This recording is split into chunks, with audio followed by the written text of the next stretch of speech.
بسم اللہ الحمدللہ الصلاۃ والسلام علی اشرف الانبیاء والمرسلین نبینا محمد صلی اللہ علیہ وآلہ وصحبہ اجمعین اما بعد رب اشرح لی صدری ویسر لی امری واحلل عقدۃ من لسانی یفقہوا قولی آمین یا رب العالمین۔ السلام علیکم ورحمۃ اللہ وبرکاتہ۔ رحیق المختوم میں آج انشاءاللہ ہمارا لیکچر نمبر 58 سٹارٹ ہو رہا ہے، اور آج کا میرا ٹاپک ہے غزوہ احد کے واقعات، نتائج اور افادات۔ آج ان شاء اللہ تعالیٰ اپنے اس ٹاپک کے ذیل میں آپ لوگوں کے ساتھ جو غزوہ احد میں جو میدان میں جو حالات و واقعات پیش آئے ان کے بارے میں ذکر کروں گی۔ صحابہ کا جو جری کردار ہے انشاءاللہ اس پر روشنی ڈالیں گے، ان کی خدمات کا ذکر کریں گے۔ پھر غزوہ احد میں جو ایک دلدوز مرحلہ آیا جس میں تیر اندازوں سے ایک ہولناک غلطی سرزد ہوئی، وہاں نبی کریم صلی اللہ علیہ وآلہ وسلم کی ثابت قدمی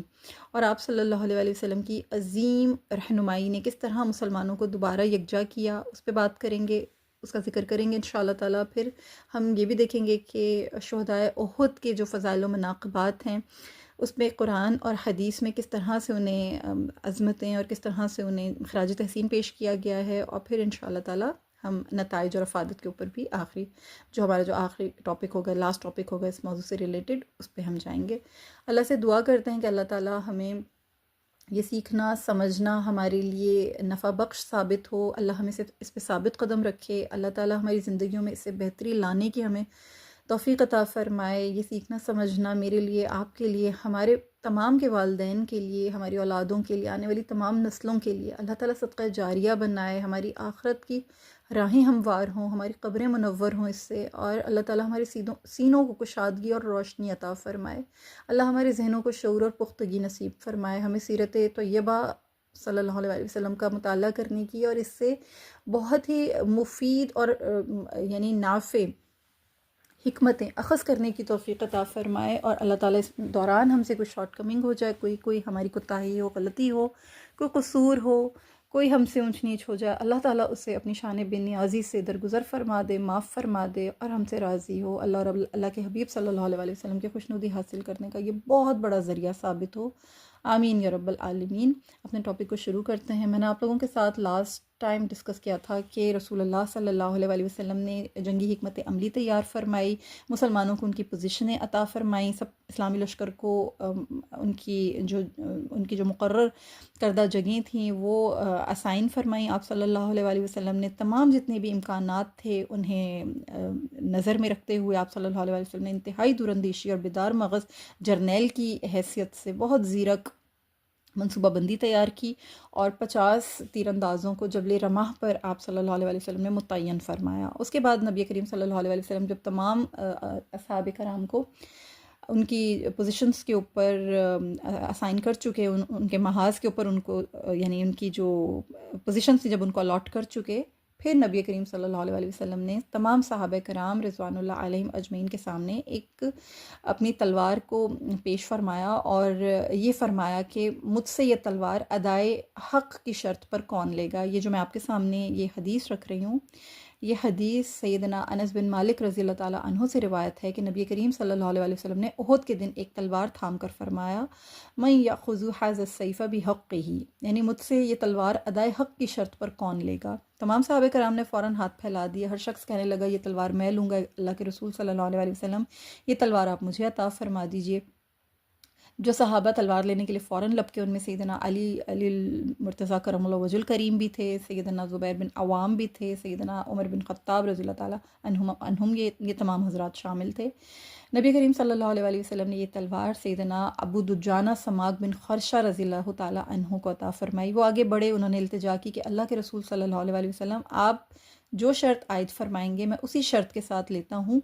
آپ یہ تلوار مجھے مرحمت فرما دیجئے۔ نبی کریم صلی اللہ علیہ وسلم نے یہ تلوار انہیں مرحمت فرما دی، اور پھر وہ اس تلوار سے مشرکوں کے سر قلم کرتے چلے گئے۔ صحیح مسلم میں بھی اس کا ذکر ملتا ہے، اس حدیث کا مسند احمد میں بھی یہ حدیث جو ہے یہ موجود ہے۔ نبی کریم صلی اللہ علیہ وسلم سے سیدنا ابو دجانہ رضی اللہ تعالیٰ عنہ جب کھڑے ہوئے اور عرض کی کہ اللہ کے رسول میں اسے لوں گا، تو انہوں نے نبی کریم صلی اللہ علیہ وسلم سے یہ سوال بھی پوچھا کہ اللہ کے رسول اس کا حق کیا ہے؟ آپ صلی اللہ علیہ وسلم نے فرمایا اس کا حق یہ ہے کہ تم اس سے کسی مسلمان کو قتل نہ کرنا اور کسی کافر سے مقابلے کے دوران بھاگنا نہیں۔ ایک دوسری روایت میں یہ ہے کہ سیدنا ابو دجانہ رضی اللہ تعالیٰ عنہ نے کھڑے ہو کر جب یہ سوال کیا کہ اللہ کے رسول صلی اللہ علیہ وسلم اس کا حق کیا ہے، آپ صلی اللہ علیہ وسلم نے فرمایا اسے کفار و مشرکین پر اس قدر بے دریغ چلاؤ کہ یہ ٹیڑھی ہو جائے۔ سیدنا ابو دجانہ رضی اللہ تعالیٰ عنہ نے کہا کہ اللہ کے رسول صلی اللہ علیہ وسلم میں اسی شرط پر اسے لیتا ہوں، چنانچہ آپ صلی اللہ علیہ وسلم نے انہیں وہ تلوار مرحمت فرما دی۔ سیدنا ابو دجانہ رضی اللہ تعالیٰ عنہ بہت باروب، ایک مشہور بہت بڑے بہادر جوان تھے، جنگ کے وقت خوب تن کر چلتے تھے۔ ان کا یہ ان کا ایک اعزاز ان کو حاصل تھا کہ ان کے پاس ایک سرخ امامہ ہوا کرتا تھا، اسے وہ موت کی پگڑی کہا کرتے تھے، یعنی وہ سمجھا بھی یہی جاتا تھا کہ وہ امامہ جب وہ اپنے سر پہ باندھ لیا کرتے تھے لوگوں کو یہ معلوم ہوتا تھا کہ اب کافروں کی خیر نہیں ہے اور یہ عنقریب موت تک کفار سے جنگ کریں گے۔ اس لیے سیدنا ابو دجانہ رضی اللہ تعالیٰ عنہ جو ہیں یہ رسول اللہ صلی اللہ علیہ وسلم سے جب انہوں نے تلوار لی تو فوراً اپنا سرخ امامہ نکالا اور اسے سر پر باندھا، پھر دونوں صفوں کے بیچ حسب معمول خوب تن تن کر چلنے لگے۔ نبی کریم صلی اللہ علیہ وسلم نے جب آپ کو یہ متکبرانہ چال چلتے دیکھا تو فوراً یہ فرمایا بلا شبہ ایسی چال اللہ کو پسند نہیں مگر اس قسم کے میدان جنگ میں پسند فرماتا ہے۔ تو اللہ تعالیٰ اس طرح کے مجاہدین کو جب اس روب کے ساتھ، کیونکہ یہ جو چال تھی اس سے ان کی ایک شخصیت کے اندر ایک ایک ولولہ نظر آ رہا تھا، ان کی ایک جواں مردی نظر آ رہی تھی جو دشمن کے اوپر بہت روب طاری کر رہی تھی۔ تو اللہ تعالیٰ میدان جنگ میں ایک مجاہد کی یہ جو شان ہے، یہ جو اس کا امتیاز ہے، اللہ اس کو پسند فرماتا ہے۔ اس کے برعکس اگر کوئی انسان متکبرانہ چال چلے یا بہت تن تن کر چلے، بہت اکڑ دکھائے یا بہت ایروگنس اس کی باڈی لینگویج سے شو ہو رہی ہو تو اللہ تعالیٰ ان چیزوں کو پسند نہیں فرماتا۔ ہمارے دین کا مزاج یہ نہیں ہے۔ ہاں لیکن میدان جنگ کی شرائط مختلف ہے، میدان جنگ کی جو یوں کہہ لیجئے کہ جو باڈی لینگویج ہوتی ہے مجاہد کی وہ مختلف ہے، لہٰذا اللہ اسے وہاں پسند فرماتا ہے۔ پھر مسلمانوں کا جو لشکر تھا اس کے علم بردار رسول اللہ صلی اللہ علیہ وسلم نے جناب حضرت مصعب بن عمیر رضی اللہ تعالیٰ عنہ کو فرمایا، انہیں علم عطا فرما دیا، اور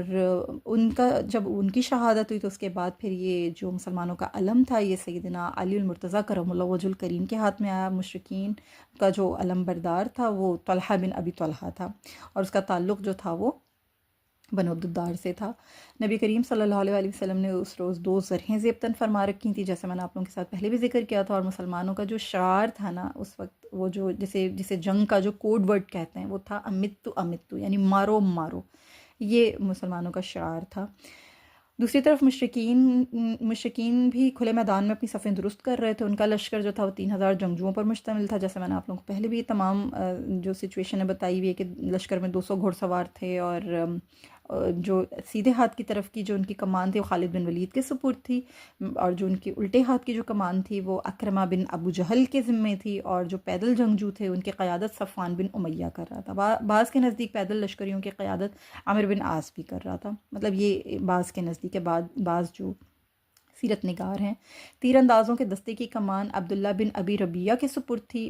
یہ تمام حضرات بعد ازاں مسلمان ہو گئے تھے فتح مکہ کے بعد، لیکن اس وقت مشرکین کے ساتھ موجود تھے، ان کی فوج میں، ان کی صفوں میں موجود تھے، اور ان کے سپہ سالاروں کی حیثیت سے، ان کے کمانداروں کی حیثیت سے اپنی خدمات انجام دے رہے تھے۔ جو لشکر کا جو جھنڈا تھا وہ طلحہ بن ابی طلحہ کے ہاتھ میں تھا، میں نے آپ لوگوں کو پہلے بھی بتایا، اور ابو سفیان جو تھا وہ ان سب کا سالار اعلیٰ تھا، یعنی کہ ان سب کا ایک سپریم کمانڈر، سپریم لیڈر تھا، یہ پوری کی پوری کمان جو تھی اس کو لیڈ کر رہا تھا۔ ابو سفیان ظاہر سی بات ہے ایک بہت ہی زیرک، ایک بہت ہی یعنی ذہن اس کا بہت تیز کام کیا کرتا تھا، تو اس نے کیا کیا کہ بنو عبدالدار کے پاس جا کر، کیونکہ ان کے ہاتھوں میں علم تھا مجاہدین کے خلاف، یعنی خصوصی طور پہ جو مسلمان مجاہدین تھے ان کے خلاف ان کو ثابت قدم رہنے کے لیے خوب بھڑکایا، اور جا کر کہنے لگا کہ ابو عبدالدار ہم جانتے ہیں کہ تم ہم سے علم برداری کے زیادہ حقدار ہو، بلا شبہ بدر کے دن علم کے سرنگوں ہونے کی وجہ سے ہمیں شکست ہوئی تھی، اور یقیناً قوموں کی شکست ان کے جھنڈے سرنگوں ہونے کی وجہ سے ہوتی ہے، لہٰذا تم یہ جھنڈا مضبوطی سے تھام لو، اس کی خوب حفاظت کرو، ہماری فکر نہیں کرنا، ہم تو موت کے طلبگار ہیں، اور کچھ عرصے پہلے بدر میں ہمارے بہت سے لوگ مارے گئے تھے، ہم ان کا انتقام لینے آئے ہیں۔ اور ابو سفیان نے یہ پھر مزید کہا کہ اگر جھنڈا سرنگوں ہو جائے تو اس سے لوگوں کے حوصلے جاتے رہتے ہیں اور وہ میدان جنگ سے بھاگ جاتے ہیں۔ پھر زور زور سے کہنے لگا کہ اگر آج یہ پرچم تمہارے پاس ہے تو تم اس کا حق ادا، اور آج یہ پرچم تمہارے ہاتھ میں ہے اور اگر تم اس کا حق ادا کر سکتے ہو تو بڑی خوشی کی بات ہے، نہیں کر سکتے تو ابھی بتا دو تاکہ ہم خود اس کا بہترین حق ادا کرنے کا بندوبست کر لیں۔ یہ تمام گفتگو ایکچولی ابو سفیان ان کو اس کا مقصد یہ تھا کہ یہ جو بنو عبد الدار ہیں یہ پرووک ہوں، ان کو غصہ، ان کو تاؤ دلایا جائے، تو انہیں یوں محسوس ہوا کہ یہ تو ہمیں دھمکیاں مل رہی ہیں، اور انہوں نے پھر یہ غصے میں اور بہت ہی متکبرانہ انداز میں کہنا شروع کر دیا کہ یہ جھنڈا ہم تمہیں تو کبھی بھی نہیں دیں گے، اور کل جب ہماری ٹکر ہوگی نا تو پھر تم خود دیکھو گے کہ ہم کس طریقے سے ہم لے کر آتے ہیں، اس کا جو یعنی جو رزلٹ ہوگا وہ پھر تم اپنی آنکھوں سے خود دیکھو گے۔ ابو سفیان کا کام ہو گیا، وہ مطمئن ہو گیا، واپس آ گیا پرووک کر کے سب کو۔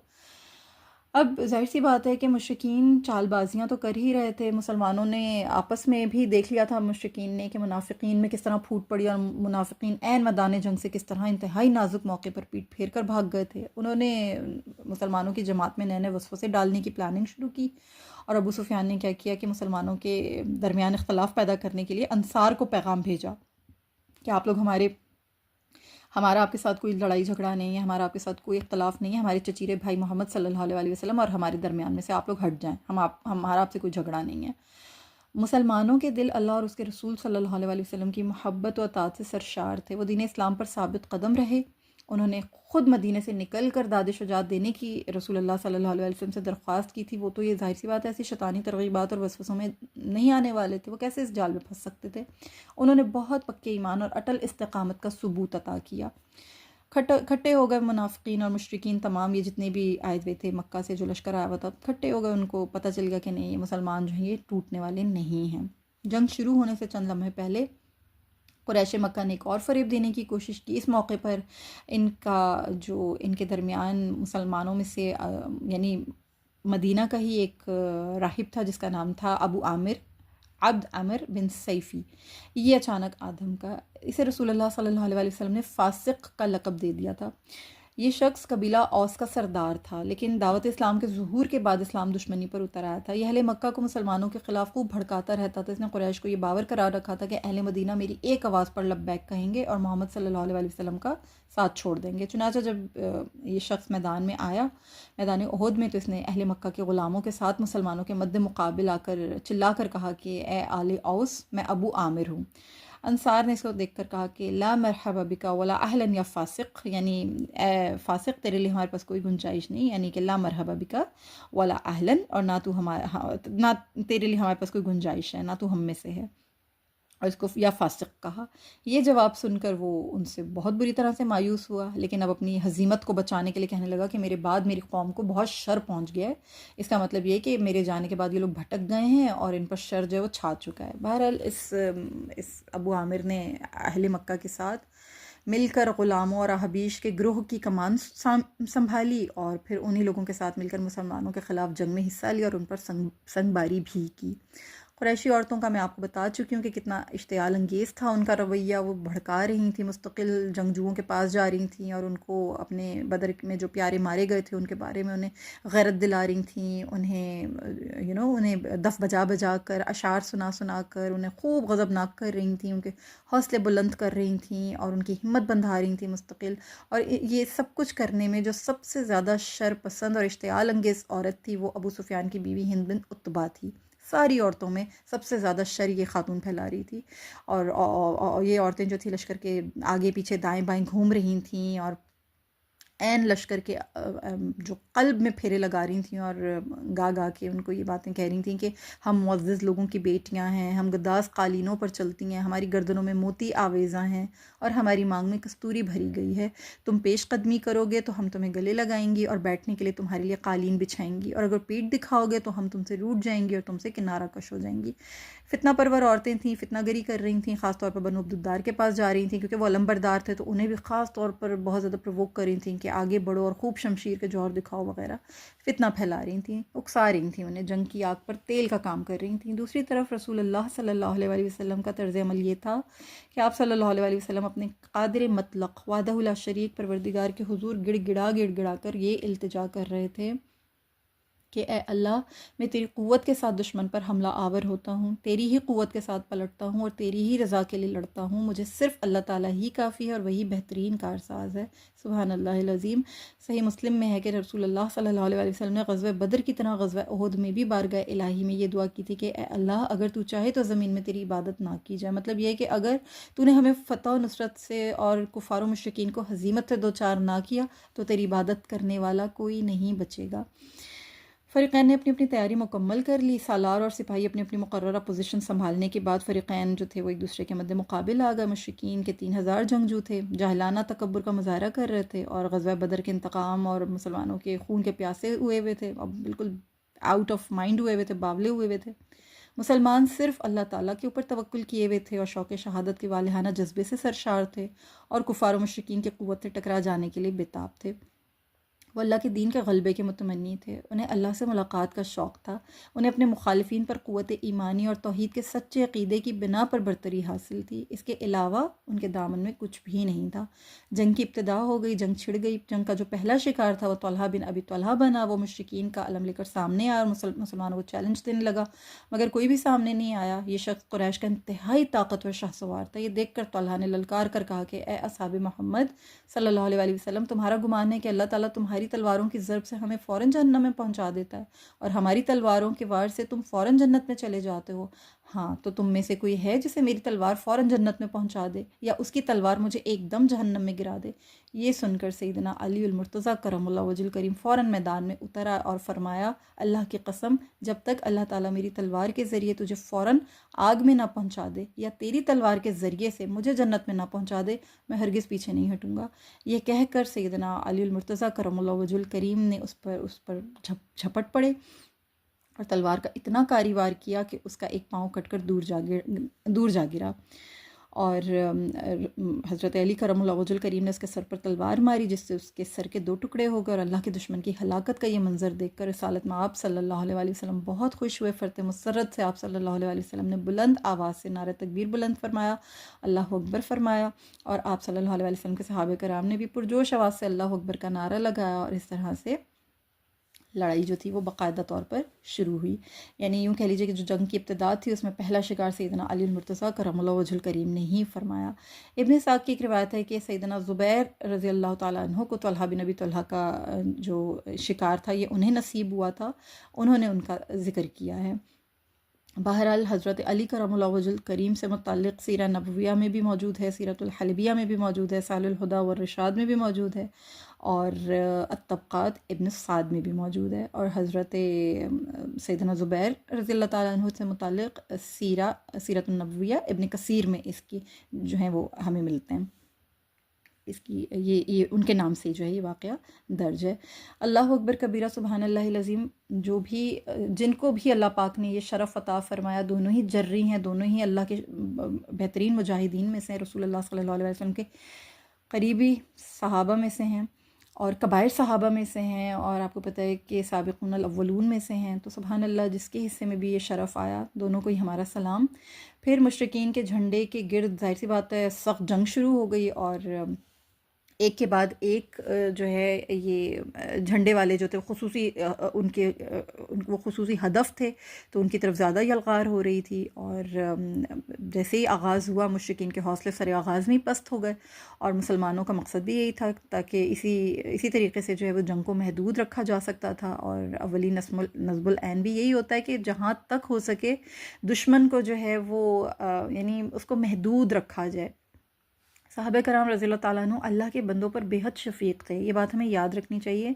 اولاً ان کی پوری جد و جہد یہ ہوتی تھی کہ وہ حریف جو ہے وہ راہ راست پر آ جائے، کسی طریقے سے اسلام قبول کر لے تاکہ وہ دین و دنیا کے خسارے سے بچ جائے۔ بصورت دیگر بامر مجبوری لڑائی کی نوبت آ ہی جائے تو صحابہ کرام رضی اللہ تعالیٰ عنہم ایسی حکمت عملی سے کام لیتے تھے کہ دشمن خائف ہو کر بھاگ جائے اور خون خرابی کی نوبت ہی نہ آئے۔ پھر جب لڑائی کا آغاز ہو جاتا تو وہ کسی عورت، بوڑھے یا بچے پر کبھی ہاتھ نہیں اٹھاتے تھے۔ وہ کوشش کرتے تھے کہ دشمن کو نفسیاتی حربوں سے پچھاڑ دیں، اور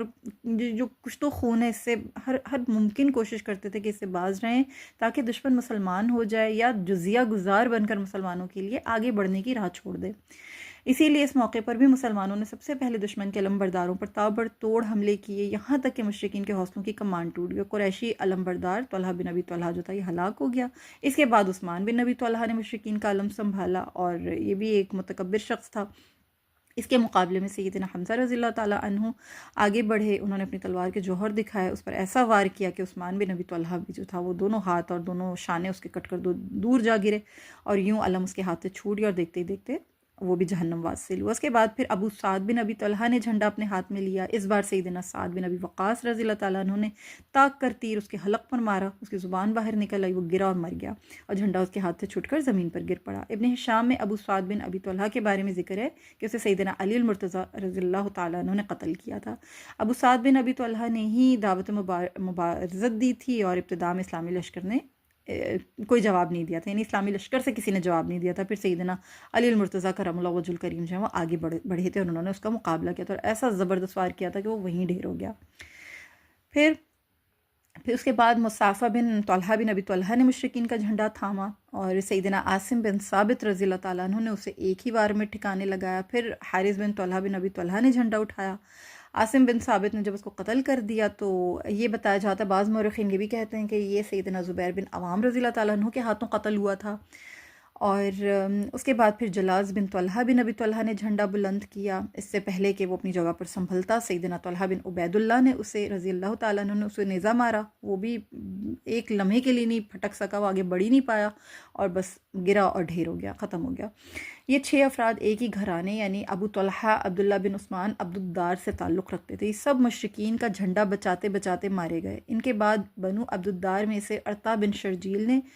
جھنڈا سنبھال لیا، اسے سیدنا علی المرتضیٰ کرم اللہ وجہ الکریم نے آن کی آن میں قتل کر ڈالا۔ بعض سیرت نگاروں کا قول ہے کہ اسے سیدنا حمزہ رضی اللہ تعالیٰ عنہ نے ہلاک کیا۔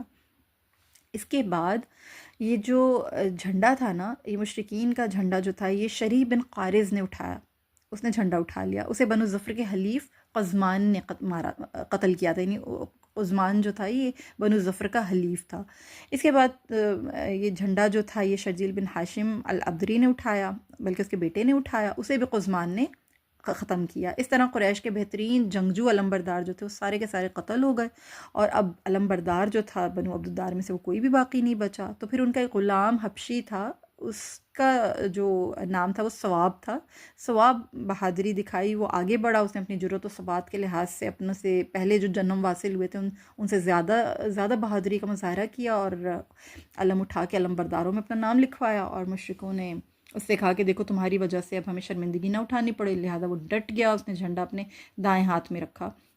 جب اس کا دایاں ہاتھ کٹ کر گرا تو اس نے جھنڈا جو تھا وہ بائیں ہاتھ میں تھام لیا، پھر بایاں ہاتھ بھی کٹ کر دور جا کے گر گیا تو اس نے جھنڈے کو اپنے سینے سے لگایا اور گردن کے بیچ میں دبوچ لیا تاکہ جھنڈا نیچے نہ گرنے پائے۔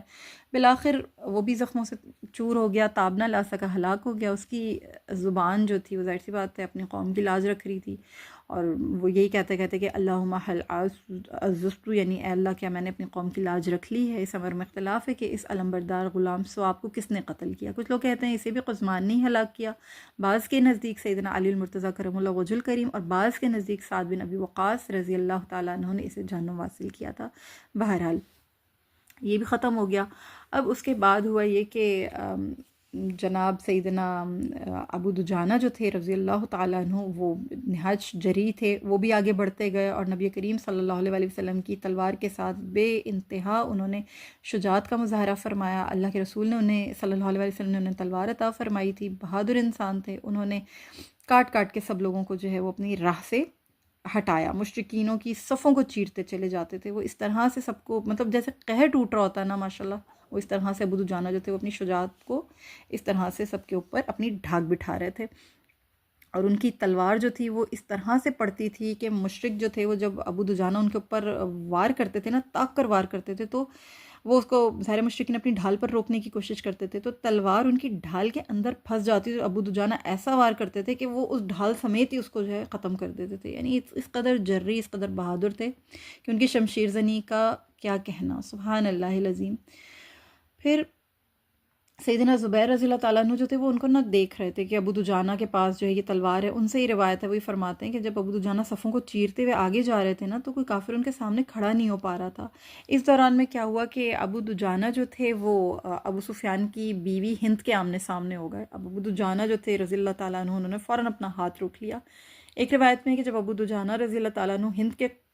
قریب پہنچے تو ہند چیخ پڑی. اس نے کفار کو آواز دی، کسی نے بھی کوئی جواب نہیں دیا، نہ کوئی اس کی مدد کو پہنچا. ابو دجانہ نے سے کچھ نہیں کہا، خاموشی سے آگے بڑھ گئے. اور اس کو حضرت زبیر رضی اللہ تعالیٰ عنہ اپنے الفاظ میں بیان کرتے ہیں کہ میری ملاقات ابو دجانہ سے ہوئی تو میں نے پوچھا، ابو دجانہ مجھے آپ کے حرب و ضرب کے سارے کارنامے بہت اچھے لگے، مگر یہ آپ نے کیا کیا؟ ہند پر قابو پانے کے بعد اسے چھوڑ دیا، کیوں چھوڑ دیا؟ اس کی کوئی معقول وجہ میری سمجھ میں نہیں آئی. انہوں نے جواب دیا، اس نے اپنی مدد کے لیے پکار لگائی، اسے سخر یعنی اے سخر مجھے بچاؤ، سخر اپنے یعنی اپنے شوہر کو کہا اے سخر مجھے بچاؤ، لیکن کسی نے بھی اسے جواب نہیں دیا. ایک روایت کے لفظ ہیں، میں نے ایک انسان کو دیکھا، وہ لوگوں کو بڑی شدت سے جنگ کے لیے ابھار رہا تھا. میں اس کی طرف لپکا اور جب اس تلوار کا وار کرنے لگا تو اس نے واویلا شروع کر دیا. وہ ایک عورت تھی، مجھے اچھا نہیں لگا کہ رسول اللہ صلی اللہ علیہ وسلم کی تلوار کو ایک بے سہارا عورت کے خون سے آلودہ کروں. سبحان اللہ العظیم. یہ تھا مسلمانوں کا کردار، یہ تھی ان کی عظمت کردار. اب اسی تناظر میں آج کے حالات کو دیکھیے. ابھی جو وطن عزیز میں حالات و واقعات ہوئے ہیں اس کے تناظر میں صرف چند ایک چیزیں ہیں جن کو آپ ریلیٹ کر سکتے ہیں. سبحان اللہ العظیم. پھر سیدنا حمزہ بھی اسی طریقے سے بہت عظمت کے ساتھ اور نہایت جری جرنیل کی طرح سے آپ آگے بڑھ رہے تھے اور مسلمانوں کو آپ یعنی مشرکین کی صفوں کے صفیں آپ الٹتے چلے جا رہے تھے. مشرک جنگجو آپ کے سامنے دم مارنے کے بالکل قابل نہیں تھے اور ان کے اندر ایک خوف تھا، ایک ان کے ویسے جب ان کے علمبردار ڈھیر ہو گئے تھے تو پھر تو ان کے پاس کچھ بچا ہوا ہی نہیں تھا. اور سیدنا حضرت حمزہ رضی اللہ تعالیٰ عنہ جو ہیں وہ اپنی تلوار کے جوہر دکھا رہے تھے اور بے انتہا خوبصورت انداز میں مشرکین کو، کفار کو جہنم واصل کر رہے تھے. اتنے میں کیا ہوا کہ سید الشہداء سیدنا حمزہ رضی اللہ تعالیٰ عنہ کی المناک شہادت ہوئی. ہوا کیا کہ سیدنا حمزہ رضی اللہ تعالیٰ عنہ نے جب دشمن کو خاک و خون میں تڑپایا اور بنو عبدالدار کے کئی علمبرداروں کو موت کے گھاٹ اتارا تو ہوا یہ تھا کہ ایک آپ جانتے ہیں کہ مطعم بن عدی کے بیٹے جبیر بن مطعم، ایک وحشی نام کا نا ایک ان کا وہ تھا، ایک حبشی غلام تھا. یہ بدر کے موقع پر جبیر بن مطعم کے چچا کا نام تھا، چچا جو تھے اس کا نام تھا، وہ بدر کے موقع پر اس کو مار دیا گیا تھا. اس چچا کا نام تھا تیمہ بن عدی بن خیار. اس کو بدر میں قتل کر دیا گیا تھا. جبیر بن مطعم نے وحشی کو یہ کہا کہ تم بہت بہترین نیزہ باز ہو، اگر تم میرے چچا کے قاتل کو قتل کر دو گے تو میں تمہیں آزاد کر دوں گا. وحشی کو پتہ تھا کہ وہ حضرت حمزہ ہیں اور اس کو اپنی آزادی بہت محبوب تھی، اس کو اپنی آزادی بہت پیاری تھی کیونکہ مشروط تھی اس کی آزادی اس قتل کے ساتھ، اس شہادت کے ساتھ. اسی طرح سے عتبہ کی بیٹی ہند بن عتبہ نے بھی وحشی کو یہ کہہ کر کہ میں تجھے ہیرے چاندی میں تول دوں گی، میں تیرا وزن جو ہے وہ ہیرے چاندی کے ساتھ کروں گی، میں تجھے آزاد بھی کر دوں گی اور تجھے یہ جو منہ مانگی تجھے خزانے چاہیے ہوں گے تجھے ملیں گے. حمزہ رضی اللہ تعالیٰ عنہ کو کسی طریقے سے شہید کرنا ہے، ان کو قتل کرنا ہے. ان دو لوگوں نے وحشی کو حضرت حمزہ رضی اللہ تعالیٰ عنہ کے پیچھے لگایا ہوا تھا. وحشی نے دیکھا کہ حضرت حمزہ رضی اللہ تعالیٰ عنہ جو ہیں وہ ایک چٹان بنے ہوئے ہیں اور بالکل اللہ کے شیر بنے ہوئے ہیں اور ان کو اسد اللہ کا لقب دیا گیا ہے، وہ اللہ کے شیر ہیں اور اللہ کے شیر کی طرح وہ لڑتے رہے. تو اس نے کیا کیا کہ اپنا نشانہ تاک کر اس نے حضرت حمزہ رضی اللہ تعالیٰ عنہ کی ناف کے نیچے جو ہے نیزہ مارا اور وہ جسم کے آر پار ہو گیا. اسی حالت میں وہ شہادت سے سرفراز ہو گئے اور وحشی جو تھا وہ اپنی جگہ پر واپس آ کر بیٹھ گیا. اس کا کام ختم ہو چکا ہوا تھا، اس کو تو صرف اپنی آزادی چاہیے تھی. اپنی آزادی کے لیے اس نے حمزہ رضی اللہ تعالیٰ عنہ کو قتل کیا تھا. چنانچہ اب وہ ظاہر سی بات ہے اس کو اور تو کام تھا نہیں، وہ جا کے سائڈ پہ بیٹھ گیا. حضرت حمزہ رضی اللہ تعالیٰ عنہ جو ہے وہ شہید ہو گئے اور اس طرح سے حضرت حمزہ رضی اللہ تعالیٰ عنہ کی شہادت ہوئی. اللہ کے شیر حمزہ رضی اللہ تعالیٰ عنہ شہید ہو گئے. انہیں اس طرح شہید نہیں کیا گیا تھا ایکچولی جس طرح بہادر ایک دوسرے کے سامنے آ کر قتل کرتے ہیں یا قتل ہوتے ہیں، بلکہ کفار نے انہیں اس طرح مارا تھا جیسے بالکل اندھیرے میں کسی کو فریب دے کر نہیں قتل کر دیا جاتا. کیونکہ دیکھیں سب کو یہ بات پتہ تھی کہ حضرت حمزہ رضی اللہ تعالیٰ عنہ کا ہم پلہ کوئی نہیں ہے. وہ عرب کے تمام سورماؤں میں سے ایسے تھے کہ جن کے سامنے کوئی کھڑا نہیں ہو پاتا تھا. بڑے سے بڑے سورما ان کے سامنے کھڑے نہیں ہو پاتے تھے. اور پھر بدر میں جتنے انہوں نے جہنم حاصل کیے تھے نا، یہ مشرکین کے اور کفار کے جتنے بڑے بڑے سرداروں کو انہوں نے جہنم حاصل کیا تھا، تو ان کے پیچھے تو ایسے خون خوار بھیڑیے بن کر یہ لگے ہوئے تھے کہ ان کو تو کسی نہ کسی طریقے سے اپنا ہدف بنانا ہی ہے. تو کوئی مطلب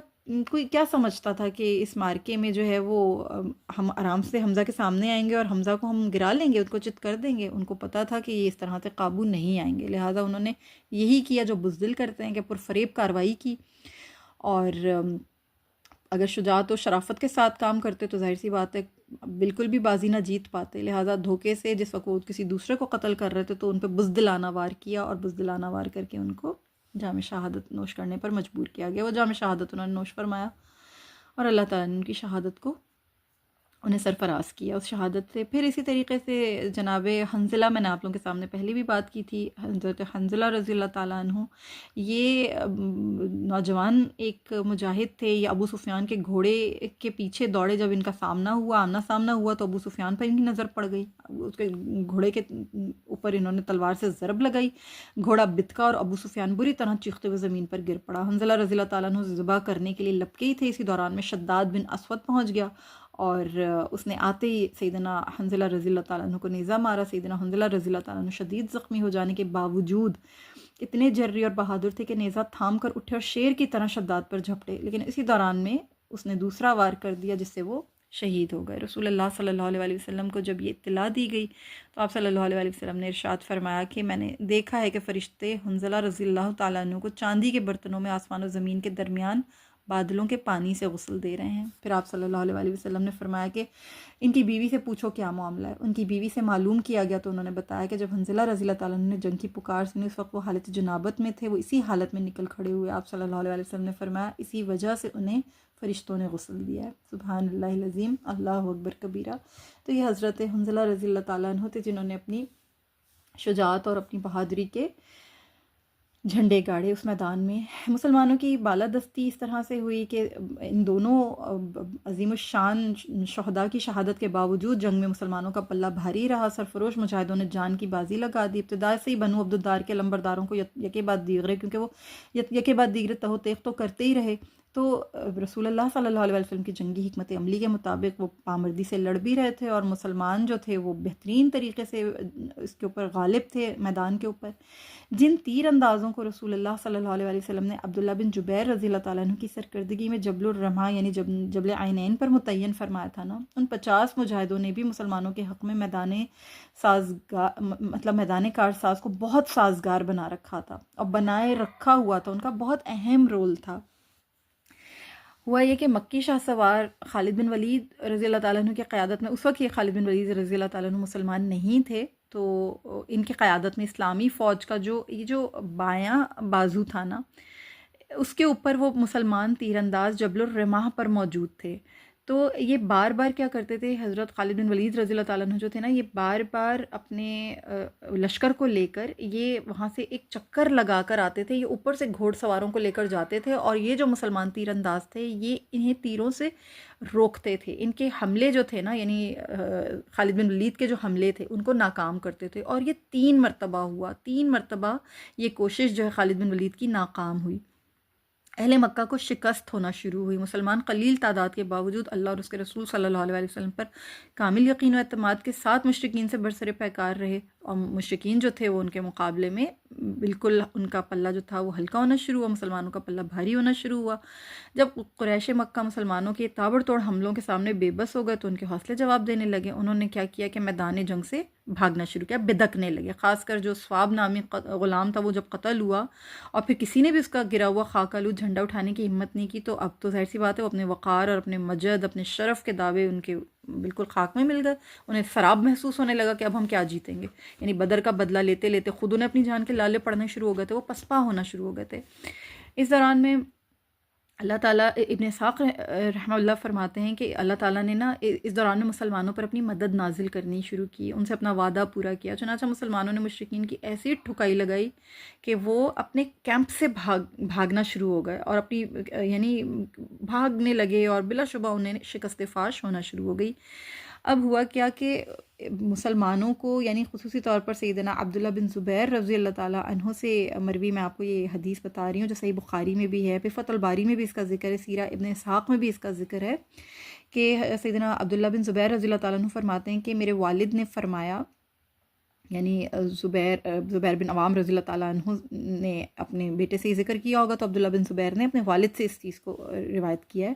کہ واللہ میں نے دیکھا کہ ہند بن عتبہ اور اس کی ساتھی عورتوں کی پنڈلیاں نظر آ رہی تھیں، وہ کپڑے اٹھائے بھاگی جا رہی تھیں، ان کی گرفتاری میں ہرگز کوئی رکاوٹ نہیں تھی۔ صحیح بخاری میں سیدنا برہ بن عازب رضی اللہ تعالیٰ عنہما فرماتے ہیں کہ جب مشرکین سے ہماری ٹکر ہوئی تو مشرکین میں بھگدڑ مچ گئی، یہاں تک کہ میں نے دیکھا کہ عورتیں پنڈلیوں سے اوپر کپڑے اٹھائے پہاڑ پر تیزی سے بھاگی چلی جا رہی ہیں، ان کی پازیبیں نظر آ رہی تھیں۔ اس بھگدڑ کے عالم میں مسلمان مشرکین پر تلوار چلاتے اور مال سمیٹتے ہوئے ان کا تعاقب کر رہے تھے۔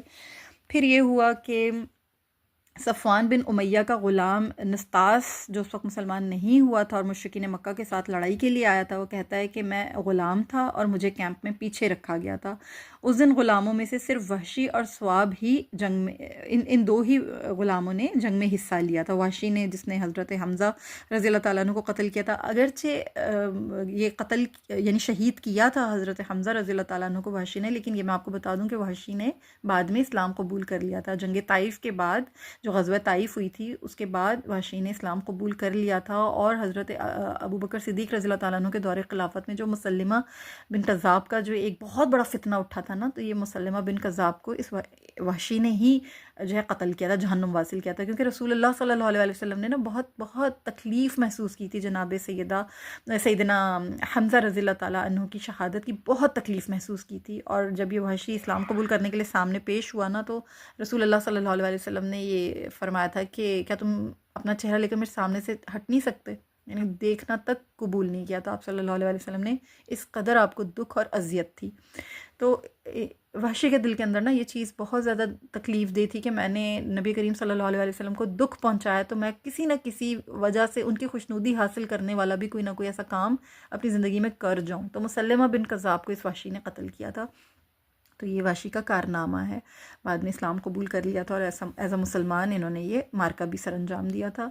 خیر بہرحال، اور ثواب جو تھا وہ میں نے آپ کو بتایا کہ بنو عبدالدار کا جو علم تھا، وہ پھر سارے جتنے بھی ان کے سپہ سالار تھے جب وہ جہنم واصل ہوتے ثواب نے سنبھالا تھا اس علم کو۔ تو یہ صرف 2 ایسے غلام تھے جنہوں نے اس دن جنگ میں حصہ لیا تھا، باقی تمام غلام جتنے بھی تھے وہ کہاں تھے؟ وہ کیمپ میں تھے، مشرکین کے کیمپ میں موجود تھے۔ ابو سفیان نے قریش سے کہا کہ غلاموں کو، یعنی یہ جو غلام ہے نا ہمارے، ان سب کو ہم سامان کی حفاظت کے لیے کیمپ میں چھوڑ دیتے ہیں، اور ہم جو ہے اپنے باقی ہم جتنے سورما ہیں سارے ہم میدان میں چلتے ہیں۔ اب ہوا یہ کہ یہ جب ان لوگوں کو شکست ہونا شروع ہو گئی تھی نا، تو صحابہ کرام نے کیمپ میں بھی داخل ہونا شروع کر دیا تھا، اور یہ سارے غلام جو تھے یہ اپنے خیموں میں موجود تھے، اور مسلمانوں نے ان کو گھیرے میں لے لیا تھا، اور کچھ لوگوں کو جو ہے قیدی بھی بنا لیا تھا۔ اور مسلمانوں میں سے ایک آدمی نے پوچھا کہ صفوان بن امیہ کا مال کہاں ہے؟ تو یہ جو نستاس جس کا میں بتا رہی ہوں آپ کو، نستاس جو غلام تھا صفوان بن امیہ کا، اس نے جواب دیا کہ اس کا کوئی خاص مال نہیں ہے، اس کا مال جو کچھ بھی ہے اس کی سواری میں پڑا ہے۔ وہ مسلمان مجھے ساتھ لے کر آگے چلا، یہاں تک کہ اس نے صفوان کی سواری کی زنبیل سے 150 مسقال سونا نکالا اور چلا گیا۔ ایک دوسری روایت میں کہ 2 صحابیوں کے علاوہ کسی کے پاس مشرکین کا مال نہیں ملا، ایک عاصم بن ثابت بن ابی الاقلہ رضی اللہ تعالیٰ عنہ جنہوں نے مشرکین کے کیمپ سے 50 دینار حاصل کیے، اور دوسرے تھے عباد بن بشر رضی اللہ تعالیٰ عنہ جنہوں نے 13 مسقال سونا حاصل کیا۔ دونوں نے احد میں رسول اللہ صلی اللہ علیہ وسلم کی خدمت میں پیش ہو کر یہ مال جو تھا یہ انہیں پیش کیا، اور رسول اللہ صلی اللہ علیہ وسلم نے ان کے لائے ہوئے مال میں سے خمس نہیں نکالا، بلکہ یہ مال انہی کو عطا کر دیا تھا۔ تو یہ جو تھا یہ مسلمانوں کا اس وقت پلہ جو تھا وہ ماشاءاللہ اس قدر بھاری تھا۔ پھر تیر اندازوں سے ایک ہولناک غلطی سر انجام ہوئی۔ انہوں نے جو پہلے جو صحابہ کرام میدان احد میں شجاعت کے بے مثال جوہر دکھا رہے تھے، اللہ تعالیٰ نے ان کی مدد فرمائی، مشرکینوں کے منہ پھیر دیے اور ان کو میدان سے بھاگنا پڑا، مشرکین افراتفری کے عالم میں میں بھاگ رہے تھے، عین اسی لمحے کیا ہوا کہ جو پہاڑی پر متعین تیر انداز مجاہدین تھے نا، ان میں سے بعض حضرات سے ایک لغزش ہوئی. انہوں نے یہ کیا کہ مشرکین اور کفار کو میدان جنگ سے جب بھاگتا دیکھا نا، تو مسلمان یہ سمجھے کہ اب ہم کامیاب ہو گئے ہیں اور مشرکین کے مال و اسباب پر اب قبضہ کرنے میں جو ہے اب ہمیں دیر نہیں کرنی چاہیے، ہمیں اس میں مصروف ہو جانا چاہیے. یعنی مشرکین کے پلٹ آنے اور مسلمانوں پر حملہ کرنے کا جو بظاہر کوئی امکان بھی نہیں تھا، یوں تھا کہ میدان جیسے سر ہو چکا تھا. تو انہوں نے سوچا کہ اب ہمارا یہاں ٹھہرنا بے سود ہے، لہٰذا اب ہمیں بھی مشرکین کا چھوڑا ہوا مال جو ہے وہ جمع کرنا چاہیے. انہوں نے اس خیال کا اظہار اپنے امیر سیدنا عبداللہ بن جبیر رضی اللہ تعالیٰ عنہ سے کیا. سیدنا عبداللہ بن جبیر رضی اللہ تعالیٰ عنہ نے اس خیال کی شدید مخالفت کی اور فرمایا، کیا تمہیں یاد نہیں ہے کہ نبی کریم صلی اللہ علیہ وسلم نے اس سلسلے میں کتنے دو ٹوک انداز میں تاکید فرمائی تھی؟ ہمارے عقب کی نگہبانی کرنا، اپنی جگہ سے ہرگز نہ ہلنا. اگر تم دیکھو کہ ہمیں قتل کیا جا رہا ہے تب بھی ہماری مدد کو نہیں آنا. اگر دیکھو کہ ہم مال غنیمت اکٹھا کر رہے ہیں تب بھی ہمارے ساتھ شریک نہیں ہونا. بس تم ہر حالت میں ہمارے عقب کی حفاظت کرنا. سیدنا عبداللہ بن جبیر رضی اللہ تعالیٰ عنہ نے انہیں رسالت مآب صلی اللہ علیہ وسلم کا ارشاد مبارک بھی یاد دلایا، سمجھایا بھی بہت. لیکن جو حضرات مال غنیمت اکٹھا کرنے کے لیے مستعد تھے، وہ کہنے لگے کہ رسول اللہ صلی اللہ علیہ وسلم کا یہ مقصد ہرگز نہیں تھا کہ اتنی واضح کامیابی دیکھ کر بھی یہاں بے مقصد کھڑے رہنا. مختصر یہ کہ مسلمان جو تیر انداز جو صحابہ یہ سمجھے کہ اب کافر بھاگ گئے ہیں اور مسلمان فتح یاب ہو گئے، وہ مال غنیمت اکٹھا کرنے کے لیے اس کی خوشی میں نیچے اترنا شروع کر دیا. یعنی یوں 50 تیر اندازوں میں سے تقریباً 10 تیر انداز جو تھے وہ اطاعت امیر کے تقاضے پورے کرتے ہوئے سیدنا عبداللہ بن جبیر کی موافقت میں اپنے مورچے پر جمے رہے. باقی دیگر حضرات جو تھے وہ مال غنیمت جمع کرنے کے لیے جبل الرمح یعنی جبل عینین سے نیچے اتر آئے. چند مجاہدین کی رسول اللہ صلی اللہ علیہ وسلم کے واضح فرمان کی خلاف ورزی کی جو سزا تھی نا، وہ پھر پوری جماعت اور سارے لشکر اسلام کو بھگتنی پڑی. آپ صلی اللہ علیہ وسلم کی نافرمانی کی وجہ سے فتح مبین جو تھی، یعنی واضح فتح جو تھی، وہ اچانک کیا ہوئی کہ شکست میں بدلنا شروع ہو گئی اور مسلمانوں کے انتہائی قریبی جانباز مجاہدوں نے اس غلطی کی سزا بھگتی. خود رسول اللہ صلی اللہ علیہ وسلم کو بھی انتہائی کربناک تکالیف جھیلنی پڑیں. آپ صلی اللہ علیہ وسلم شدید زخمی ہوئے. اس ثانیے سے ایک بات تو بہت ابداً اٹل اصول کی حیثیت سے سامنے آئی کہ نبی کریم صلی اللہ علیہ وسلم کے احکام کی خلاف ورزی امت مسلمہ کے لیے بہرحال موجب ہلاکت ہے. آئندہ بھی یہی ہوتا رہے گا. جو بھی ہدایات رسول صلی اللہ علیہ وسلم کی خلاف ورزی کرے گا وہ ذلت و ہلاکت کے گڑھے میں ضرور گرے گا. یہی اس کائنات میں اللہ تعالیٰ کی سنت ہے. اس سنت کو روبہ عمل آنے میں یہ امر بھی معنی نہیں ہو سکا کہ اس فوج میں خود نبی کریم صلی اللہ علیہ وسلم کی ذات گرامی بھی بنفس نفیس موجود تھی. اور یہ ظاہر ہے کہ آپ صلی اللہ علیہ وسلم تمام مخلوق میں اللہ تعالیٰ کی سب سے زیادہ محبوب اور انتہائی برگزیدہ شخصیت ہیں. لیکن احد میں مجاہدین کی یہ جو غلطی تھی، یہ چھوٹی سی جماعت جس نے یہ غلطی کی، یہ اتنی ہولناک تھی کہ رسالت مآب صلی اللہ علیہ وسلم کے ایک حکم کی خلاف ورزی نے ان مسلمانوں کو جو ہے وہ ہولناک نتائج کا سامنا کروایا. اب دوسری طرف ہوا یہ کہ یعنی ان کے ساتھ ہوا یہ کہ خالد بن ولید جو کہ متعدد بار کوشش کر رہے تھے اور مسلمانوں پر عقب سے حملہ کرنے کی، یعنی وہ بار بار کوشش کر رہے تھے لیکن ہر بار تیر انداز جو تھے وہ تیروں کی بچھاڑ کر رہے تھے اور ان کی کوشش کو ناکام بنا رہے تھے. جب ظاہر وہ بہت زیرک انسان تھے، جب انہوں نے دیکھا کہ جبل عینین خالی ہو گیا اور وہاں کے تیر انداز اپنے مورچوں سے ہٹ گئے ہیں، تو اس نے اور اکرمہ نے اپنے گھوڑ سوار دستوں کو ساتھ لے کر جبل احد کا چکر کاٹا اور جبل عینین پر متعین چند مسلمانوں پر دھاوا بول دیا. اس میں یہ ہوا کہ سیدنا عبداللہ بن جبیر رضی اللہ تعالیٰ عنہ ان کے مٹھی بھر جو شیر دل ساتھی تھے، انہوں نے خالد بن ولید اور اکرمہ کے فوجی جتھے کا آخری دم تک مقابلہ کیا. جب تک ان کے دم میں دم تھا، کفار مسلمانوں کی پشت پر حملہ نہ کر سکے. جب وہ ایک ایک کر کے جام شہادت نوش کر گئے تو کافر گھوڑ سوار جو تھے مسلمانوں کی پشت پر حملہ کرنے میں کامیاب ہو گئے اور خالد بن ولید اور اکرمہ نے سیدنا عبداللہ بن جبیر رضی اللہ تعالیٰ عنہ اور ان کے چند ساتھیوں کو نہایت بے دردی کے ساتھ شہید کر دیا. فتح الباری میں بھی اس کا ذکر ہے، المغازی الواقدی میں بھی اس کا ذکر ہے. مسلمان اس وقت ہر طرف مال غنیمت اکٹھا کرنے کی دھن میں مصروف تھے اور مشرکین نے مسلمانوں کے عقب سے شدید ترین حملہ کیا تو وہ گھبرا گئے. ان کے جو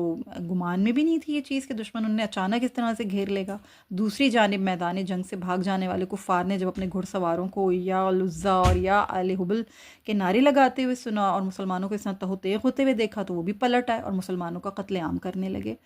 مسلمانوں نے جن کفار کو قیدی بنایا تھا یا جو مال غنیمت انہوں نے اکٹھا کیا تھا وہ سب کا سب دھرے کا دھرا رہ گیا، اور اب مسلمان سامنے سے اور پیچھے سے دونوں طرف سے گھر گئے اور انہیں شدید مزاحمت کرنی پڑی۔ اسی دوران میں کچھ لوگ بھاگ کھڑے ہوئے۔ اللہ تبارک و تعالیٰ نے ان کا حال اس طرح بیان فرمایا ہے، اللہ رب العالمین نے یوں ارشاد فرمایا سورہ آل عمران آیت نمبر 152 میں، اور یقیناً اللہ نے تم سے اپنا وعدہ سچ کر دکھایا جب تم احد میں اس کے حکم سے کافروں کو قتل کر رہے تھے، یہاں تک کہ جب تم نے کم ہمت اختیار کی اور اپنی ذمہ داری کے بارے میں جھگڑنے لگے، اور جو ہی اللہ نے تمہیں وہ چیز یعنی مال غنیمت کی جھلک دکھائی جس سے تم محبت کرتے تھے تو تم نے نافرمانی کی، اس لیے کہ تم میں سے کچھ لوگ دنیا کو چاہتے تھے اور کچھ آخرت کی خواہش رکھتے تھے، پھر اللہ نے تمہیں کافروں کے مقابلے میں پسپا کر دیا تاکہ تمہاری آزمائش کرے، بلا شبہ اس نے تمہیں معاف کر دیا اور اللہ مومنوں پر فضل کرنے والا ہے۔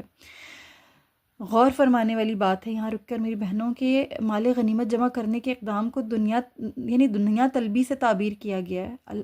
حالانکہ یہ اقدام خالص دنیا طلبی نہیں تھا، کیونکہ وہ مال غنیمت جمع کرنے کے لیے پہاڑی سے نیچے اترتے تھے یا نہیں بھی اترتے تھے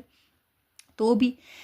انہیں مال غنیمت ہی کی وجہ سے بہرحال حصہ جو تھا وہ ملنا تھا نا، یعنی وہ دنیا طلبی کے لیے حصہ جمع کرتے یا وہ مال غنیمت کی سوچ سے کہ مال غنیمت ظاہر ہے وہ جاتا تو رسول اللہ صلی اللہ علیہ وسلم کے قدموں میں ہی جانا تھا،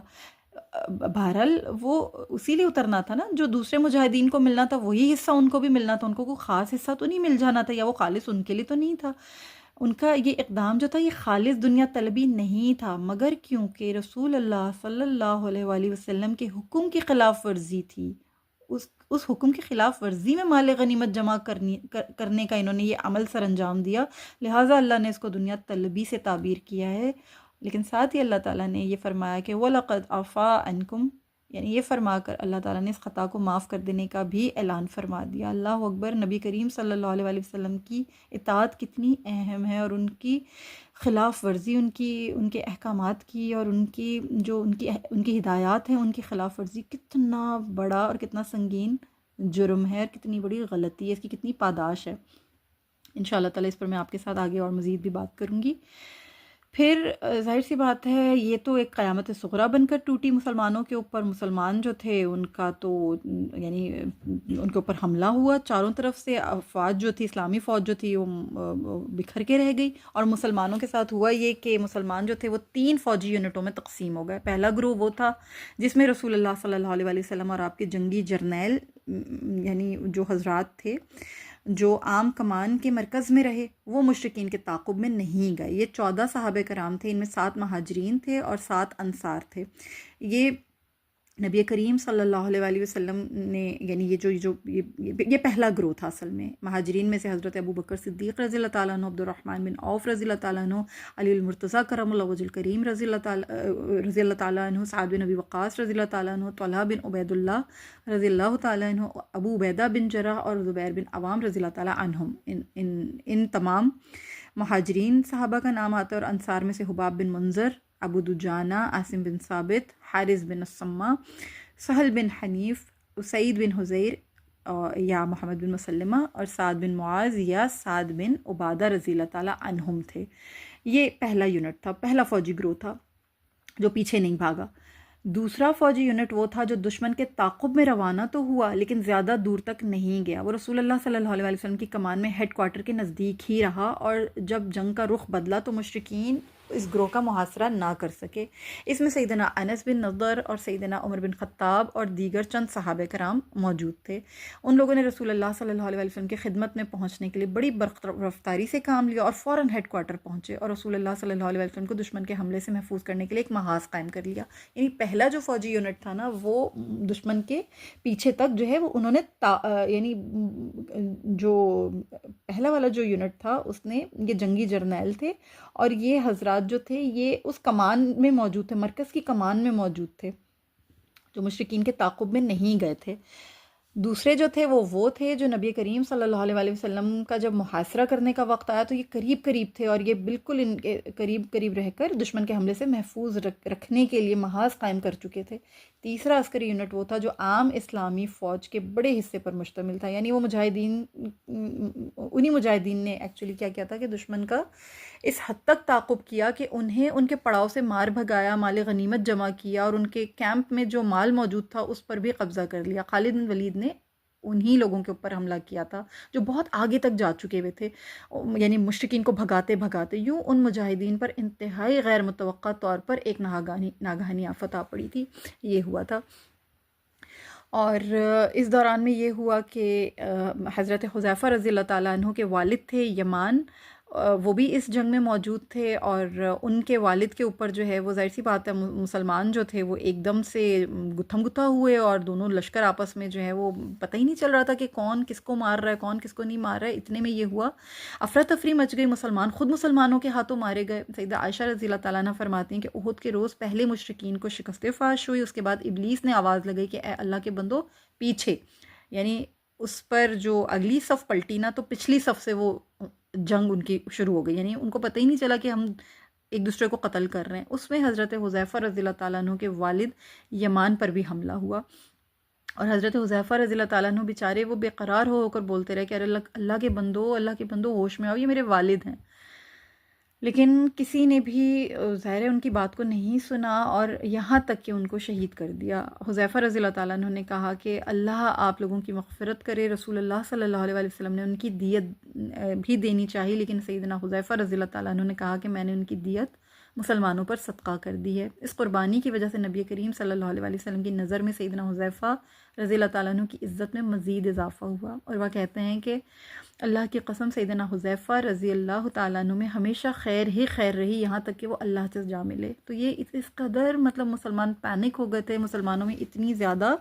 ایک بھگدڑ مچ گئی تھی، اور پھر شیطان نے ظاہر اپنا کام دکھایا، شیطان نے بھی آواز لگا لگا کے کہا کہ اللہ کے بندو پیچھے پیچھے، یعنی پیچھے والوں کو دیکھو۔ پھر اسی طرح سیدنا مصعب بن عمیر رضی اللہ تعالیٰ عنہ، وہ بہت مشابہت رکھتے تھے نبی کریم صلی اللہ علیہ وآلہ وسلم سے۔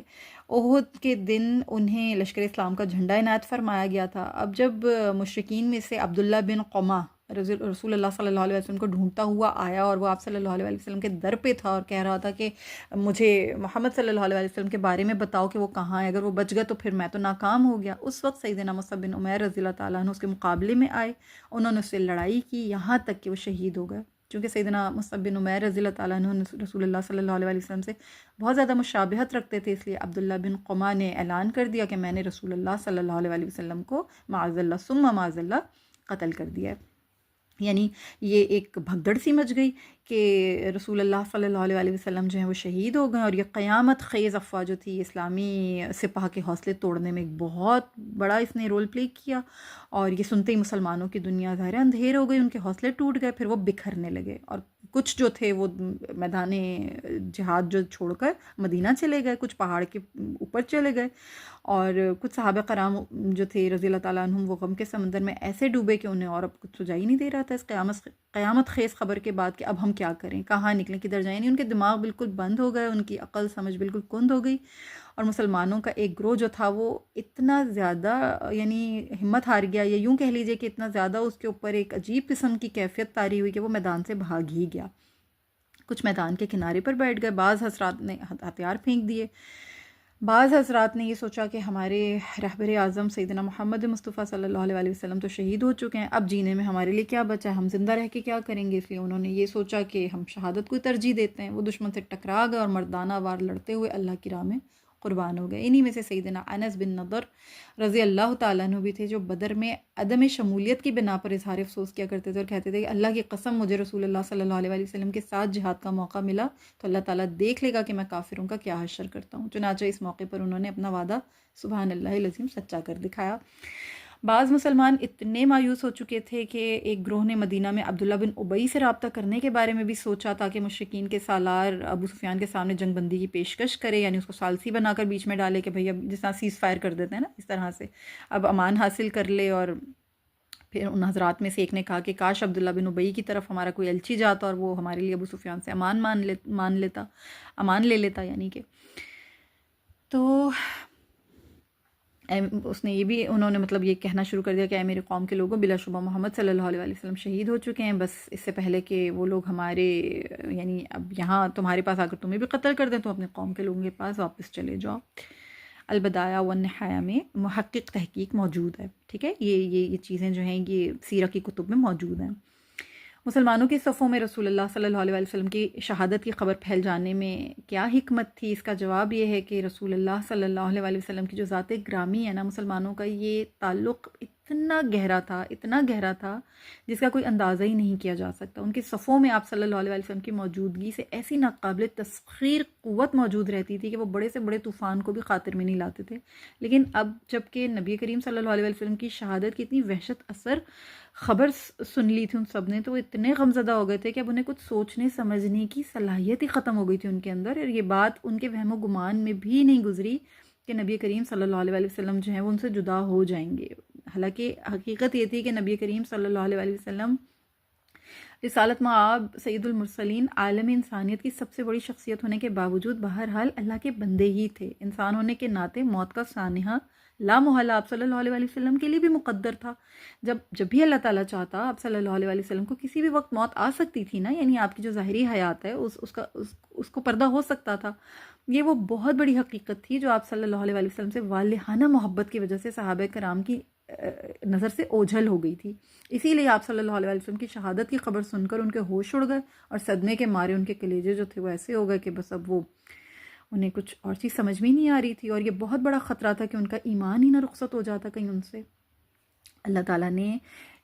روشن حکمت ہے اللہ تعالیٰ کی کہ یہ جو ایک افواہ پھیلی تھی نا، یہ یعنی آپ صلی اللہ علیہ وسلم کی اس شہادت کی افواہ سے بہت سبق آموز واقعہ اس طرح سے ایک آگہی بخشتا ہے کہ بھائی نبی کریم صلی اللہ علیہ وسلم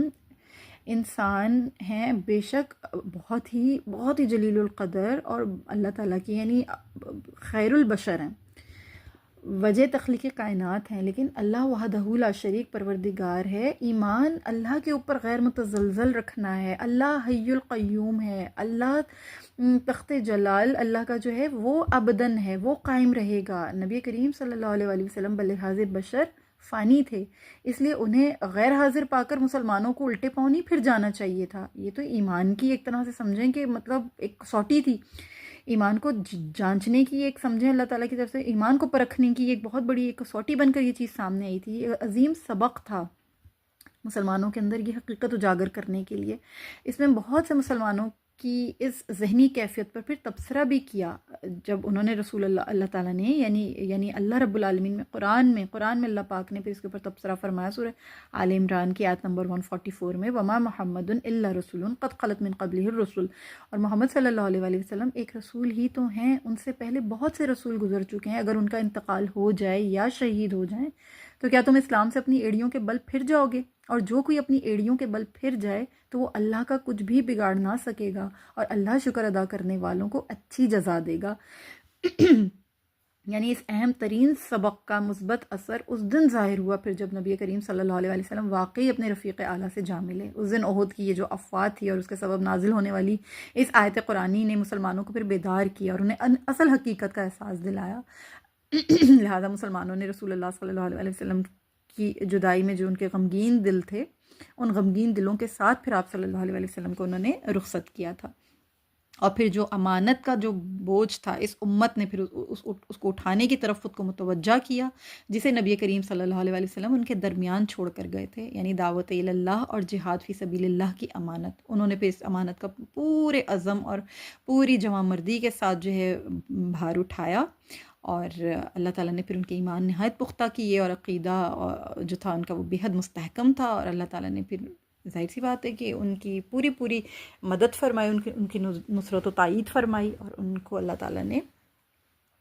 عظمتیں بھی عطا فرمائیں۔ تو یہ چیز جو تھی یہ بہت خاص تھی۔ یہ اس موقع پر یہ جو بھگدڑ تھی اس کے نتیجے میں بے انتہا مسلمان جو تھے وہ پریشان ہوئے، اور مسلمانوں نے بہت زیادہ جو ہے ایک بدحواسی سی محسوس کی۔ اسی دوران میں سیدنا انس رضی اللہ تعالیٰ عنہ فرماتے ہیں کہ میرے چچا انس بن نضر رضی اللہ تعالیٰ عنہ غزوہ بدر میں شریک نہیں ہوئے تھے، اس بات کو انہیں بہت رنج تھا۔ وہ ایک مرتبہ نبی کریم صلی اللہ علیہ وسلم سے عرض کرنے لگے کہ اللہ کے رسول، مجھے بڑا ملال ہے کہ میں مشرکین کے خلاف اسلام کے اولین مارکے میں شریک نہ ہو سکا، اگر اللہ تعالیٰ نے مجھے کسی وقت جہاد میں شرکت کی توفیق دی تو اللہ دیکھے گا کہ میں اس کی راہ میں کیسی جاں بازی اور سرفروشی دکھاتا ہوں۔ رسول اللہ صلی اللہ علیہ وسلم کی شہادت کی افواہ سن کر پھر جب یہ کچھ مہاجرین و انصار صحابہ نے جب ہمت ہاری ہتھیار پھینک دیے، اس وقت انس بن نضر رضی اللہ تعالیٰ عنہ ان کے پاس گئے اور پوچھا کیا وجہ ہے کہ تم نے اپنے ہاتھوں سے ہتھیار پھینک دیے؟ وہ کہنے لگے کہ رسول اللہ صلی اللہ علیہ وآلہ وسلم شہید ہو گئے۔ انس بن نضر رضی اللہ تعالیٰ عنہ کہنے لگے کہ اے میری قوم، اگر محمد صلی اللہ علیہ وآلہ وسلم شہید کر دیے گئے ہیں تو محمد صلی اللہ علیہ وآلہ وسلم کے رب تو الحی القیوم ہے نا، محمد صلی اللہ علیہ وسلم کے رب کی خاطر لڑ رہے ہیں نا ہم۔ جس مقصد کے لیے آپ صلی اللہ علیہ وآلہ وسلم نے قتال کیا، تم بھی اس کے لیے قتال کرو۔ ابن اسحاق کی روایت میں یہ الفاظ ہیں کہ رسول اللہ صلی اللہ علیہ وآلہ وسلم کے بعد اب تم زندہ رہ کر کیا کرو گے؟ اٹھو اور جس کلمہ حق کے لیے رسول اللہ صلی اللہ علیہ وآلہ وسلم شہید ہوئے، تم بھی اسی پر مر مٹو۔ پھر انہوں نے اپنی تلوار سونتی اور یہ کہتے ہوئے مشرکوں پر جھپٹ پڑے، اے اللہ، میں تیرے حضور اس فعل پر عذر خواہ ہوں جو ان مسلمانوں نے کیا کہ میدان سے پیچھے ہٹے، اور میں اس فعل سے بری اور بیزار ہوں جو مشرکین نے کیا۔ سامنے سے سیدنا سعد بن معاذ رضی اللہ تعالیٰ عنہ آ رہے تھے۔ انس بن نضر رضی اللہ تعالیٰ عنہ نے انہیں دیکھتے ہوئے کہا کہ اے سعد، کہاں جا رہے ہو؟ بلا شبہ میں تو احد کے نزدیک جنت کی خوشبو سونگھ رہا ہوں۔ اللہ اکبر کبیرہ۔ ایک روایت میں ہے کہ وہ کہنے لگے، اے سعد بن معاذ، میں جنت میں جانا چاہتا ہوں، قسم ہے نظر کے پروردگار کی، بلا شبہ میں احد کے قریب جنت کی خوشبو سونگھ رہا ہوں۔ یہ صحیح بخاری میں بھی یہ حدیث موجود ہے، جامع ترمذی میں بھی یہ حدیث موجود ہے، اور سیرہ ابن ہشام میں، زاد المعاد میں، ان سب میں اس کا ذکر موجود ہے۔ سیدنا انس بن نضر رضی اللہ تعالیٰ عنہ یہ کہتے ہوئے آگے بڑھے اور دشمنوں کا ڈٹ کر مقابلہ کیا یہاں تک کہ وہ شہید ہو گئے۔ خاتمہ جنگ کے بعد زخموں کی بہتات کی وجہ سے انہیں پہچانا تک نہیں جا سکتا تھا، حتیٰ کہ ان کی بہن نے انہیں محض انگلیوں کی پوروں سے پہچانا تھا۔ انہیں ان نیزوں، تلواروں اور تیر کے 80 سے زیادہ زخم آئے تھے۔ اللہ اکبر کبیرہ۔ اس بات کے اوپر نا حافظ ابن قیم رحمہ اللہ فرماتے ہیں کہ اللہ تبارک و تعالیٰ بعض اوقات اپنے محبوب بندوں کو روحانی کے بجائے نا حسی طور پر بھی دنیا میں جنت کی خوشبو سنگھا دیتا ہے۔ یہ اللہ کی اپنی شان ہے۔ جس طرح لوگ اپنی قوت شامہ سے فلاورز کی اور ڈفرینٹ فریگرنسز کو، خوشبوؤں کو سونگھ لیتے ہیں نا، اس طرح وہ دنیا میں بھی کبھی کبھی اللہ کے فضل سے جنت کی ایسی خوشبو سونگھتے ہیں جس کی مہک 500 میل کے فاصلے تک پہنچتی ہے۔ عجیب بات نہیں ہے کہ سیدنا انس بن نضر رضی اللہ تعالیٰ عنہ نے جنتی خوشبو حسی طور پر محسوس کی ہو۔ وہ جس جذبے سے سرشار تھے، ایمان کا جو مقام تھا، جو مرتبہ تھا، تو یہ کوئی اتنی انوکھی بات نہیں ہے۔ یہ حافظ ابن قیم رحمہ اللہ فرماتے ہیں کہ ہو سکتا ہے انہوں نے صرف روحانی طور پر نہ محسوس کیا، نہ حسی طور پر بھی اس چیز کو محسوس کیا، کیونکہ ویسے ہی وہ شہادت کے مرتبے پر فائز ہونے جا رہے تھے۔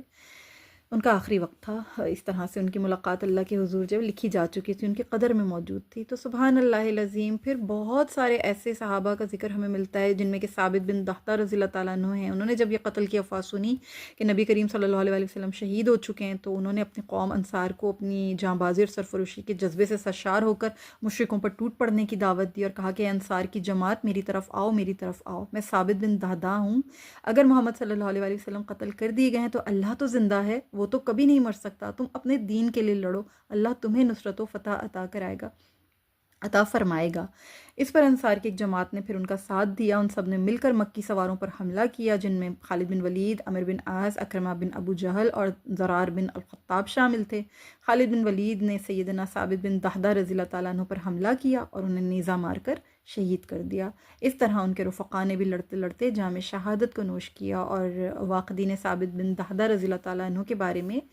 ایک دوسرا قول بھی نقل کیا۔ وہ یہ کہتے ہیں کہ وہ احد میں زخمی ہو گئے تھے، پھر ان کا یہ زخم ٹھیک ہو گیا تھا، اور اس کے بعد پھر حدیبیہ سے واپسی کے موقع پر ثابت رضی اللہ تعالیٰ عنہ اپنے بستر پر ہی فوت ہوئے تھے۔ اللہ عالم۔ المغازی الواقدی میں یہ واقعہ بھی لکھا گیا ہے۔ پھر اللہ اکبر، اسی طرح بہت سارے مہاجر صحابی اور انصار صحابی جو تھے وہ بھی خون سے لت پت تھے، اور ایک دوسرے کو دیکھ رہے تھے اور ایک دوسرے کے حوصلے بڑھا رہے تھے، اور خوب جمع مردی کا مظاہرہ کر رہے تھے، اپنی فرض شناسی کا مظاہرہ کر رہے تھے کہ اللہ کا دین، ہم نبی کریم صلی اللہ علیہ وسلم نے اپنا فرض بخوبی پورا فرما دیا ہے، اللہ کا دین وہ پہنچا چکے ہیں، اب یہ تمہارا فرض ہے کہ تم اللہ کے دین کی حفاظت کرو اور اس کے لیے لڑو۔ تو ایک دوسرے کو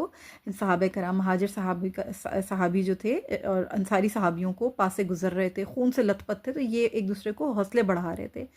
اسی طرح کی حوصلہ اور ولولہ انگیز باتوں سے اسلامی لشکر کے ہوش و آواز جو تھے وہ تھوڑے سے بحال ہوئے، حوصلے بلند ہوئے۔ انہوں نے ہتھیار ڈالنے کے بجائے جو ہے ہتھیار اٹھانا شروع کیے، اور انہوں نے پھر ایک دوسرے کو جو ہے وہ حوصلہ دینا شروع کیا۔ مرکز قیادت تک راستہ بنانے کی کوشش میں مصروف ہو گئے، اور اس دوران میں کیا ہوا کہ سیدنا کعب بن مالک رضی اللہ تعالیٰ عنہ وہ خوش نصیب صحابی ہیں جنہوں نے پھر رسول اللہ صلی اللہ علیہ وسلم کی شہادت کی افواہ کے بعد سب سے پہلے آپ صلی اللہ علیہ وسلم کو پہچانا اور مسلمانوں کو آپ صلی اللہ علیہ وسلم کے زندہ سلامت ہونے کی خوشخبری سنائی۔ اس طرح مسلمانوں کو معلوم ہوا کہ اللہ کے رسول صلی اللہ علیہ وسلم زندہ ہیں، اور آپ صلی اللہ علیہ وسلم کے قتل ہونے کی خبر جو تھی یہ محض جھوٹ تھی، افواہ تھی، یعنی آپ صلی اللہ علیہ وسلم کو شہید نہیں کیا گیا۔ اس بشارت عظمیٰ سے مسلمانوں کے تین جو گروہ جو الگ الگ جو بالکل بکھر گئے تھے، وہ یوں ہو گئے تھے کہ جیسے تنے مردہ ہوتے ہیں، لیکن ایک دم ان میں جو ہے ایک نئی جان پڑ گئی، خصوصی طور پہ جو میدان میں موجود تھے، جو اس وقت میدان کارزار میں تھے، ان کے اندر تو ایک نئی جان پڑ گئی، اور ان کے گرے ہوئے حوصلے یکدم بلند ہوئے، اور اب ان کے ارادوں میں ایسے ہو گیا تھا کہ جیسے بجلیاں بھر گئیں۔ سبحان اللہ العظیم۔ چنانچہ انہوں نے مشرکوں پر زبردست حملہ کیا۔ شدید خونریز جنگ کے بعد وہ گھیرا توڑ کر مشرکوں کے نرغے سے نکلے، اور نکل کر مضبوط مرکز کے گرد جمع ہونے میں کامیاب ہو گئے۔ سیدنا علی المرتضیٰ کرم اللہ وجہ الکریم بیان کرتے ہیں کہ جب مسلمان احد کے دن رسول اللہ صلی اللہ علیہ وسلم سے دور ہو گئے تو میں نے مقتولین میں دیکھا، مجھے رسول اللہ صلی اللہ علیہ وسلم نظر نہ آئے۔ میں نے کہا اللہ کی قسم،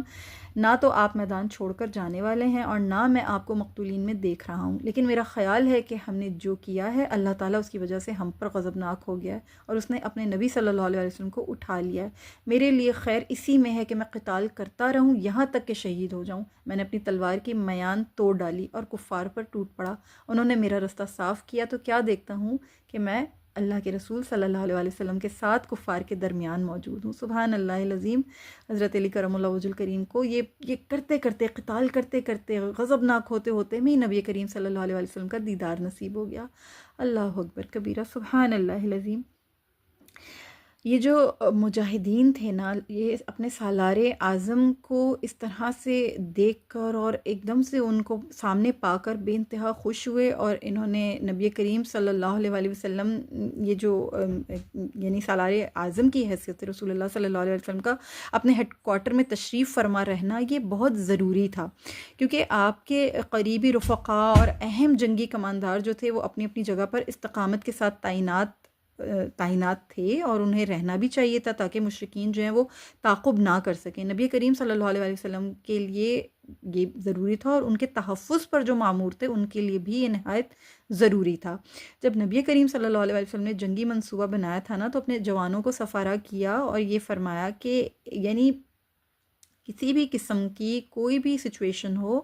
دفاع کے خلاف کسی بھی ناگہانی صورت کے امکان کو ملحوظ خاطر رکھنا ہے۔ نبی کریم صلی اللہ علیہ وسلم نے جنگی حکمت عملی کے مطابق اپنا عقب محفوظ کیا، اور اسلامی لشکر کی پشت جو تھی وہ جبل احد کی جانب رکھی تاکہ کوئی ناگہانی مصیبت پیش آئے تو مسلمان پہاڑ کی اوٹ میں آ جائیں۔ جب مسلمان دشمن کے تعاقب میں آگے بڑھ گئے تو رسول اللہ صلی اللہ علیہ وسلم اپنے بعض ساتھیوں کو ساتھ لے کر پیچھے رہ گئے۔ ان حضرات نے اپنی جگہ نہیں چھوڑی تھی۔ نبی کریم صلی اللہ علیہ وسلم جنگ کے اتار چڑھاؤ کا جائزہ لیتے رہے اور بنفس نفیس جنگ کو کنٹرول کرتے رہے۔ اسی دوران اچانک رسول اللہ صلی اللہ علیہ وسلم نے خالد بن ولید کو مسلمانوں پر یعنی حملہ کرتے اور اس مقام پر قابض ہوتے دیکھا جسے تیر انداز چھوڑ کر نیچے اتر آئے تھے۔ اس صورتحال میں آپ صلی اللہ علیہ وسلم نے اسلامی فوج کو تباہ کرنے والے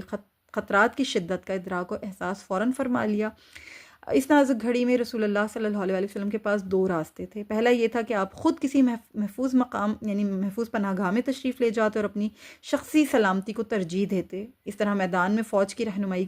کرنے اور مجاہدین کو ہولناک خطرات و خدشات سے بچانے اور سلامتی کی راہ پر گامزن کرنے والا پھر کوئی نہ رہتا۔ یوں اسلامی فوج مکمل طور پر تباہ ہو جاتی۔ دوسری صورت یہ تھی کہ آپ اپنی جان کی بازی لگا کر مجاہدوں کو مرکز کی طرف بلاتے اور انہیں مزید تباہی سے بچاتے۔ تو نبی کریم صلی اللہ علیہ وسلم نے دوسرا موقف پسند فرمایا اور اپنے اصحاب کو تباہی اور ہلاکت سے بچایا۔ آپ صلی اللہ علیہ وسلم بلند آواز سے پکارنے لگے، الیہ عباد اللہ انا رسول اللہ، اللہ کے بندوں میری طرف آؤ، میں اللہ کا رسول ہوں۔ قرآن کریم